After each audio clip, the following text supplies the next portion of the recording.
Rĩrĩ ciĩko cia gũkuua ugitiri ithiĩte na mbere kuongerereka na makiria kaunti-ini ya Naikuru. Rĩu thirikari ya kaunti ĩyo ũtongoretio nĩ munini wa ngabana Dr. Korir nĩ itanyĩte kwambiriria mũbango wa gwikira kamera cia CCTV tauni-ini ĩno niguo kugacirithia ugitiri mwena ũcio, kuona tauni ĩno nĩyo ĩkoragwo ĩrĩ ya kerĩ kuma kaunti-ini ya Mombatha harĩ kugucĩrĩria agendi.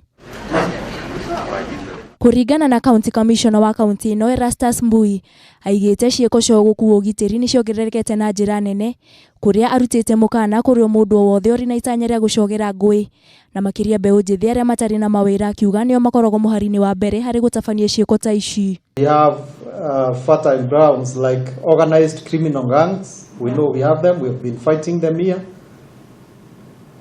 And of course, a large population of youth who are not employed, who are likely to be lured into some of the activities that are unsocial.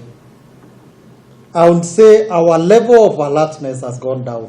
Oho Mbui nĩongereire atĩ nĩ matanyĩte kũnyitanĩra na rũhonge rwa kũhĩtana na wĩkinaĩ gũkũ bũrũri-inĩ nĩguo gũthũrima mĩhang'o ya ugitiri kaunti-inĩ ĩyo. Hamwe na ũguo, Korir nĩongereire atĩ arĩa magitagĩra mabiacara maingĩ ta matuka kana mathibitarĩ matikoragwo na ũgĩ mũiganu wa kũng'ethanĩra na wĩkinaĩ rĩrĩa mahobanĩrio. The fact that Nakuru town is set to become a city, and at this time that it's becoming a city is when the data from the National Crime Research Center shows that the rate of crime in the county is considerably high. Akiaria hĩndĩ ya mũcemanio mbunge-inĩ ya kaunti ya Naikuru, mũrũgamĩrĩri wa ugitiri mwena ũcio Stanley Karanja aigĩte muoroto mũnene wa ikinya rĩrĩ nĩ gũtigĩrĩra ugitiri nĩ wagacĩra kaunti-inĩ ĩno nĩguo gũtigĩrĩra mũingĩ nĩ waikara ũtarĩ na hahũ. Handũ-inĩ ha Kameme TV, rĩtwa rĩakwa nĩ Wangui wa Wanjikũ.